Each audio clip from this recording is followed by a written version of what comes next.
How far has the Christian church of today drifted away from the original platform of truth that Jesus began the church with?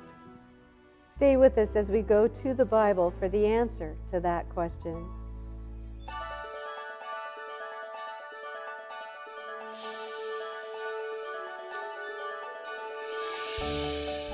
Greetings, dear friends. My name is Marvin Clark. And I'm Judy Clark. And together, we're going to open the Bible today and discuss another, I think, very interesting topic, one that each of you as Christians will enjoy, and that is the remnant church. What is the remnant church? How is it relevant to each of us as believers? I like to refer to this program, these series of programs, as family-friendly programs, and that's because I usually share the Bible teaching that we're dealing with each program, the verses in the Bible that talk about it, and then Judy shares how you as parents can share with your children in a way that they can understand the same adult topic that we're looking at as we go through each program. So that's kind of the format we're trying to achieve.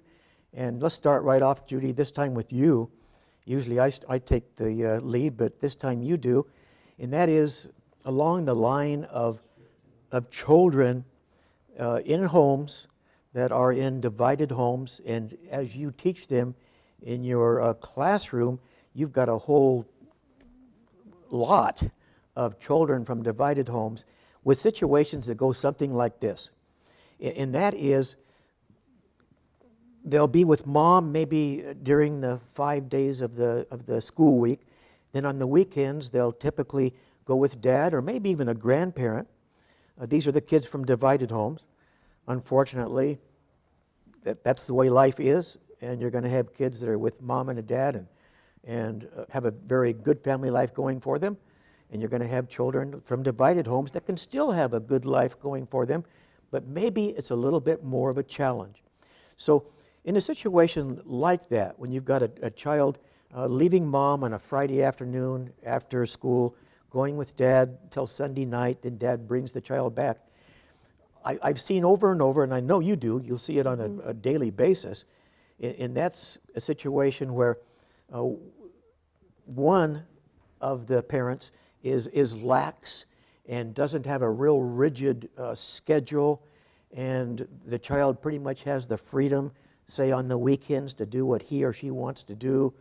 And then Sunday night, if that's the way it works with that particular child, he'll go back or she'll go back to the other parent who has strict rules, who has a definite bedtime, and who has control over the television set.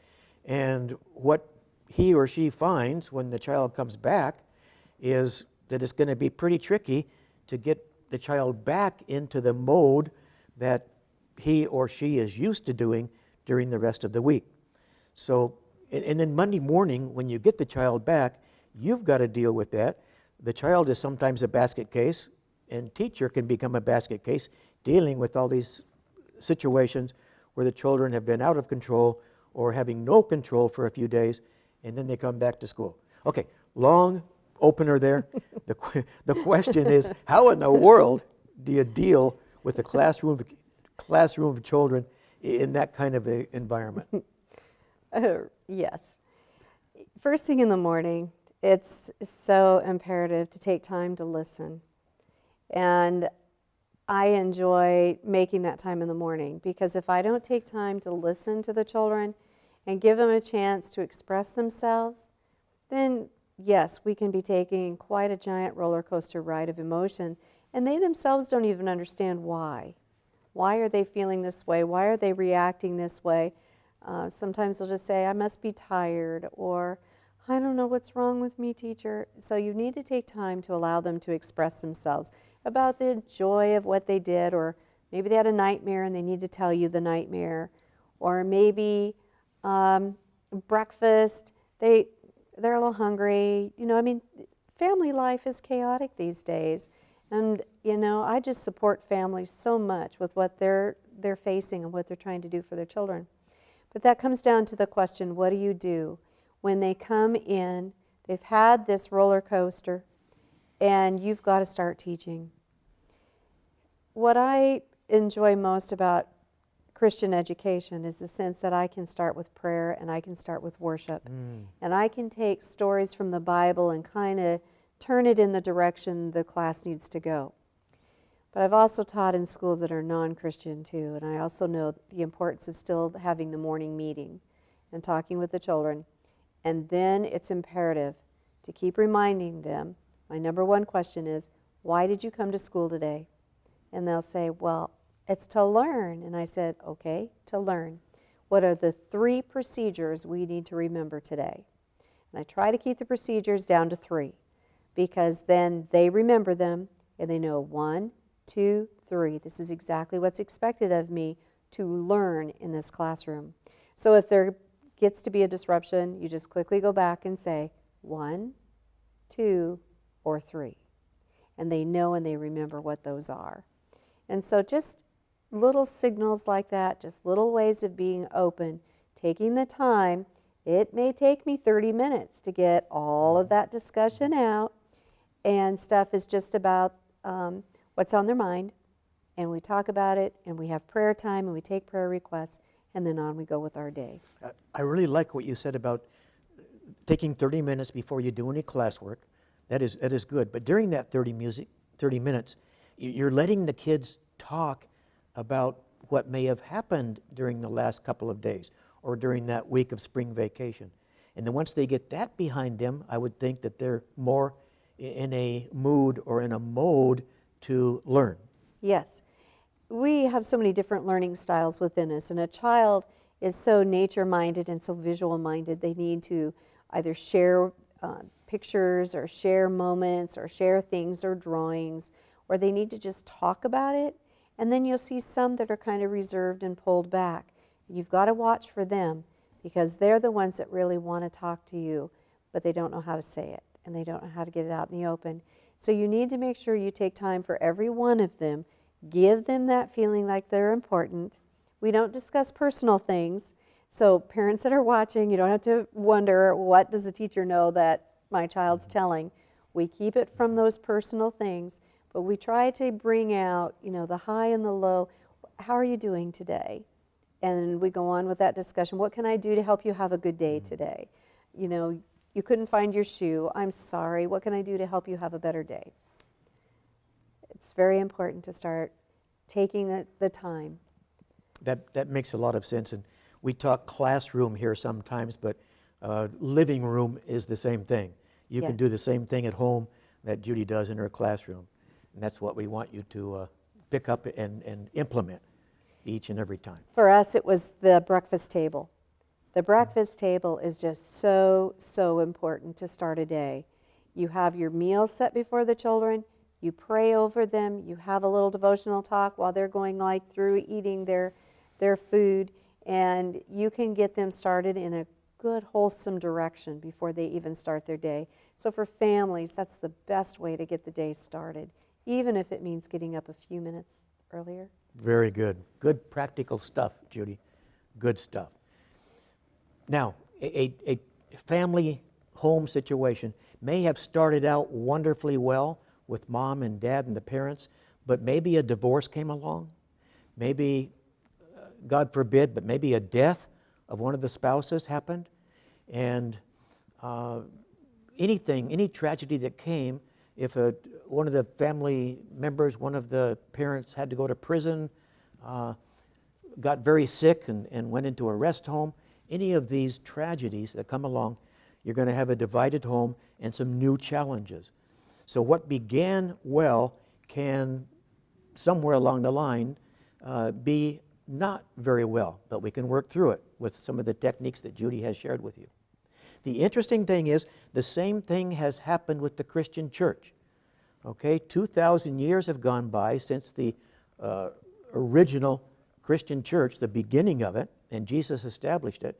And now, 2,000 years later, we're looking at it and say, wait a minute, what's happened? Because the beautiful truth that Jesus began the Christian church with has been altered or changed or forgotten. And we've got today something very different than the early church began with. And that's what we're talking about at this program. Jesus began the Christian church with a pure, untainted system of biblical truth. It was right on the money. Everything was pure and true because Jesus began it that way. Here's the way it was, and here's the way we want to get it back to. There is one body, one Spirit, even as ye are called in one hope of your calling. There's one Lord, there's one faith, there's one baptism, one God and Father of all, who is above all, and through all, and in you all. That's the way it was. It's not that way yet, but by the grace of God, it's going to get back to that way, that system of truth that Jesus began the church with. Now, the Bible is so neat because it gives us warnings of things to come, things to watch out for, things to be alert to. And watch what Paul says here as he speaks to Timothy 2,000 years ago. 1 Timothy chapter 4, verse 1. Now the Spirit speaketh expressly that in the latter times, that is today, in the latter times, just before Jesus returns, some shall depart from the faith, and they'll be giving heed to seducing spirits and doctrines of devils. Yeah, that's what it says. The time period we're in right now. Paul says, look out. He also says it again in 2 Timothy 4, verses 3 and 4. Watch this. For the time will come when they will not endure sound doctrine, but after their own lust shall they heap to themselves teachers having itching ears. And they shall turn away their ears from the truth and shall be turned unto fables. This is a warning for the time in which we live. And man, has it ever come true. It's all around us, just like they said it would be. Paul predicted that wolves would come into the church. Now, we're sheep, right? Jesus calls us sheep. His people are sheep. He is the chief shepherd. And Paul says, hey, you sheep, look out, those of you who are living in the last days, because grievous wolves will come in and try to destroy you sheep. Here's how he says it. Acts 20, 28 to 31. This is Luke, actually, Dr. Luke, telling us from the book of Acts, watch out, you guys, here's what's coming. Take heed, he says, look out, take heed unto yourselves and to all the flock over the which the Holy Ghost has made you overseers, to feed the church of God, which he has purchased with his own blood. And here it comes, verse 29 of Acts 20. For I know this, okay, he was as sure as anything that this is what was going to happen, that after my departing shall grievous wolves enter in among you, not sparing the flock. Also of your own selves shall men arise, speaking perverse things to draw away disciples after them. So not only outwardly do we have to watch out, even inwardly within the church we have to be alert, because wolves will come in from within and from without, Luke says. Therefore watch. The word watch in the Bible is an interesting word. In the New Testament, Jesus uses the word watch over and over. It means remain consciously alert. Don't be caught off guard. And remember that by the space of 3 years, this is how deeply he was feeling this, what we're saying right now. By the space of 3 years, I ceased not to warn every one of you night and day with tears. For 3 years he cried over this. So is it important? It's hugely important. He says, watch out for what's coming. The topic of today's program is the mission of the Remnant Church. The mission of the Remnant Church. I'm going to read a verse and ask Judy a question to help us understand one of the words in this verse. The verse is Revelation 12, verse 17. There's all kinds of symbols in the book of Revelation. This verse has some symbols in it. Here's what John, the writer of Revelation, tells us. And the dragon was wroth with the woman and went to make war with the remnant of her seed. Let's stop right there just for a moment. The Bible tells us that the dragon is a symbol of Satan. How do we know that? Revelation 12:9 says it. It says the dragon is Satan. And the dragon or the Satan was wroth or angry with the woman. A woman in the Bible is a symbol for the church. So Satan is especially angry. He's going after the woman or the church that lives in the last days because it's called the remnant. He's angry with the remnant of the church. Judy, you are a seamstress. You sew things on your sewing machine from time to time, and you're probably familiar with the word remnant. So I'm springing a question on here that I'm 97% sure she can answer, and I hope I'm right. What is the remnant? When the Bible talks about the remnant church, what part of the church is that? Well, since you added the remnant church at the end there, I'm going to say it's the end of the bolt or the end of the piece. So it's what is left. Because when you go in a yardage store and buy material, fabric, to take home and sew, sometimes you'll get the very last of the material on that. You called it a bolt? Yeah, so if you get a bolt of fabric. Okay. Or yardage, if you want to say what's at the end of the yardage. And they call that material at the end of the last of the yardage, they call it remnant. The remnant. Okay, all right. So when the Bible talks about the remnant church, it's talking about the last day church. Interesting, Judy, that the material that's the remnant is exactly the same design as the material at the very first of that bolt. Yes. And usually with the remnant, you have to have a special project that you can use that piece because it has to be just right for whatever it is that you have a need for, whether it's a quilt or a special pattern that you'll be using. Okay. So the church began with pure truth, and it's going to end with pure truth. Just like the yardage on that bolt, it began with the same and ended with the same design on that fabric. So the mission of the last day church, what is our mission as believers in the remnant church? We'll finish the verse in Revelation 12:17. We got a devil being angry with the church here, and he went to make war against the remnant, the very last day church, the church that's living just before Jesus comes. And then it has a comma there. Now we're going to get a description of the remnant church. It says the remnant church is that which keeps the commandments of God and has the testimony of Jesus Christ. So if a person was looking for a church and they wanted to know what church to hook up with, and there are many out there, one on every street corner it seems like sometimes, how would you know which church to go to? You want to go with one that has the truth. And which one would you go to? Here's two characteristics of God's last day church, the true church of the last days. It says they keep the commandments of God, number one, and they have the testimony of Jesus Christ, number two. This is all in Revelation 12:17. So I'd be looking for a church if I wanted to be in God's true last day church, which have these two characteristics. They would keep God's commandments. How many commandments would that be? 7? Maybe 10. even 10. All 10 commandments. All 10. All right. And they have the testimony of Jesus. Find a church like that, and you're probably going to be okay.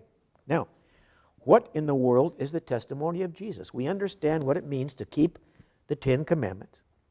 But what does it mean to have the testimony of Jesus? What quality would a church have that had the testimony of Jesus? Again, the Bible explains itself. The Bible is its own interpreter. And in Revelation 19, verse 10, it answers that question. John, the writer of Revelation, says, I fell at the feet of the angel to worship him. Now, the angel's not going to let John get away with that because we're not supposed to worship angels, just God. And he said to me, the angel said to John, don't do it. Don't worship me, I am thy fellow servant, and I'm of thy brethren that have the testimony of Jesus. So the angel is telling John, don't get up off your knees. Don't worship me.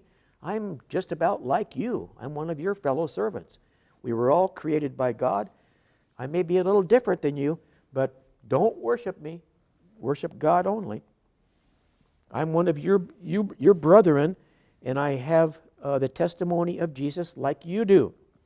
He says, worship God, for the testimony of Jesus is the spirit of prophecy, or the testimony of Jesus is the spiritual gift of prophecy. Revelation 19:10. So there's the two characteristics of the remnant church, the church you want to be in or a part of, the church that's living just before Jesus returns. They keep the commandments of God, all 10 of them, and they have the testimony of Jesus Christ, which is the gift, the spiritual gift of prophecy. All right? They have a prophet in their midst. All right. Two characteristics, very, very important. Now, if you have a verse to read us, Judy, if you would. It's in Jude, the chapter 1. There's only one chapter in the book of Jude, and that's just before the book of Revelation.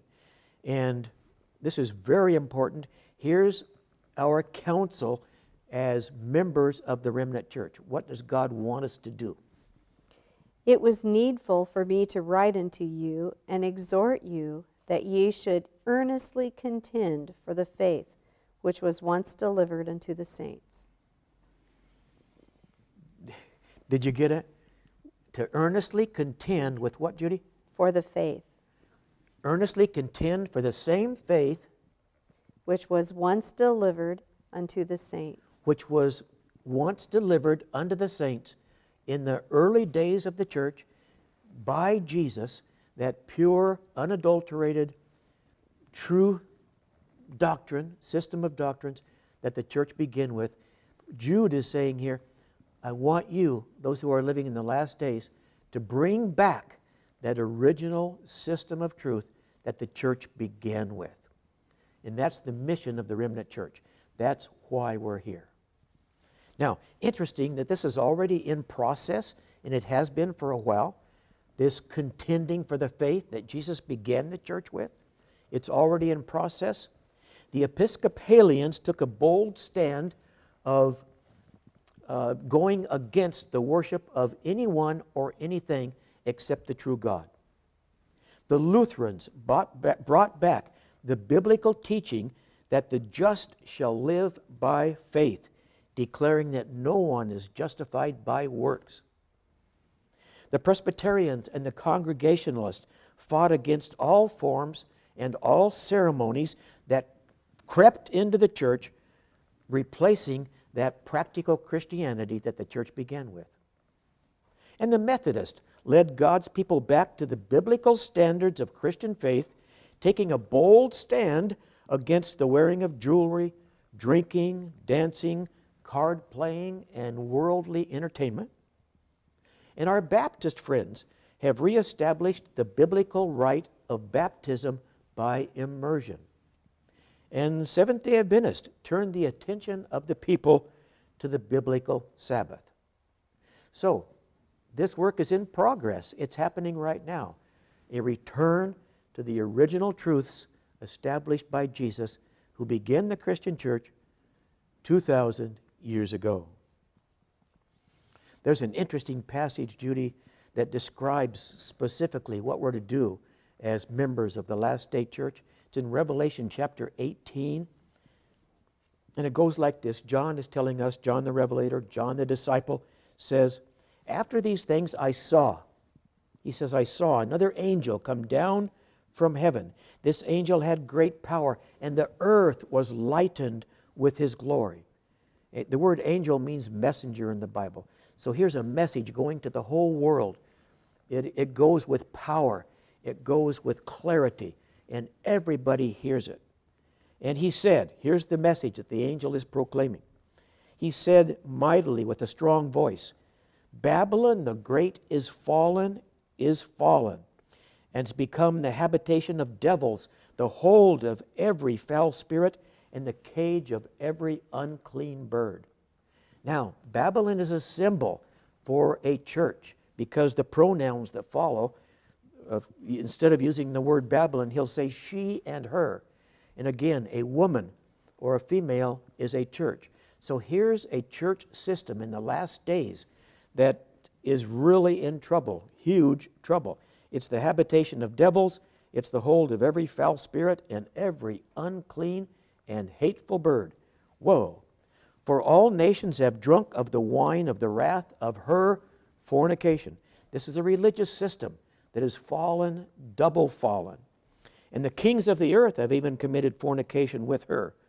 And the merchants of the earth are waxed rich through the abundance of her delicacies. And here it comes. Here's our challenge as the members of the last day church. And I heard another voice from heaven saying, "Come out of her, my people."